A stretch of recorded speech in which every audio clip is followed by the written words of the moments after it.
Eu gosto de me definir como escultor, apesar de eu fazer mais coisas do que escultura. A minha formação artística é semi-autodidata, ela não está relacionada à universidade. O meu trabalho é muito relacionado a uma questão histórica. O trabalho se inscreve muito no presente, mas também sempre remetendo a camadas históricas anteriores e trazendo isso para a superfície.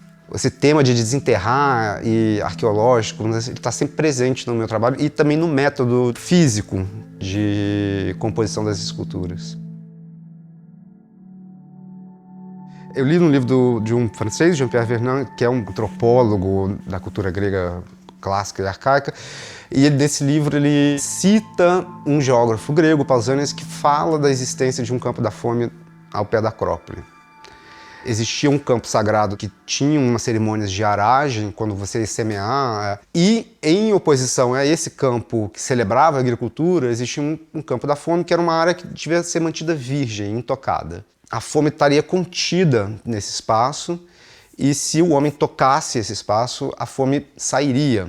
O que me interessou aí é essa ideia de que você pode conter a fome. A fome brasileira ela não é natural, a fome brasileira é cultural. Ela é produzida pela colonização, assim, não existia fome no Brasil antes de existir Brasil. O sistema econômico que foi instaurado é um sistema que produz fome, em que a terra é só usada para monocultura e só para uma acumulação de capital e para exportação. E foi uma referência muito importante para mim o manifesto do Glauber Rocha, Uma Estética da Fome. Ele define o cinema novo como um cinema pobre de meios, assim. Existe uma certa subversão de você potencializar a pobreza, você entender a pobreza não como uma falta, porque a pobreza só é vista como uma falta dentro da régua da riqueza. Então toda essa visão da paisagem brasileira, da abundância, tudo isso é uma construção. A paisagem real brasileira, com agronegócio, é de uma aridez cortante. E a gente está no momento que o Brasil entrou no mapa da fome, voltou a estar no mapa da fome. A estética do campo da fome é uma estética muito sertaneja, assim. Ele é todo de barro, ele é seco. O trabalho tem esse campo de secura, de fome, instalado ali no meio de um jardim muito verde. Quase como uma ferida, até, assim. O olhar que ele requer é um olhar mais íntimo. Se você não chega ali perto, você não entende o que está acontecendo. Ele é monumental, mas ele não está operando numa lógica do monumento. Eu escolhi as coisas que são plantadas em Pernambuco. Tem uma parte das escolhas que veio do artesão também.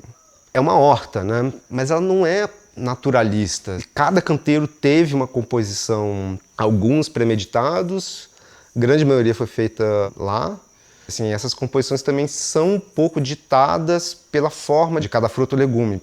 A fruta do conde, ela tem uma face mais plana e uma face menos plana. Então isso dá um tipo de apoio diferente da laranja, que é toda redonda. Eu comecei a juntar a batata doce com a batata doce e isso formou uma textura que parecia de escama e isso virou uma grande cobra. O milho virou um lagarto. É esse momento quase de condivisão, de colheita, que você acabou de colher tudo, ele está disposto ali como se fossem umas mesas comunitárias, assim, de partilha mesmo. Isso não aparece de cara, mas tem uma conversa com a arte popular direto. Isso foi feito por um artesão, praticamente feito toda à mão, foi tudo feito localmente. Essas frutas, elas são feitas de decoração, de mesa, em casa, etc. E eu peguei e transformei isso numa certa paisagem. Então tem uma conversão aí, tem um redirecionamento da coisa do artesanato para uma outra história, que isso toca todo mundo, porque é a linguagem dali.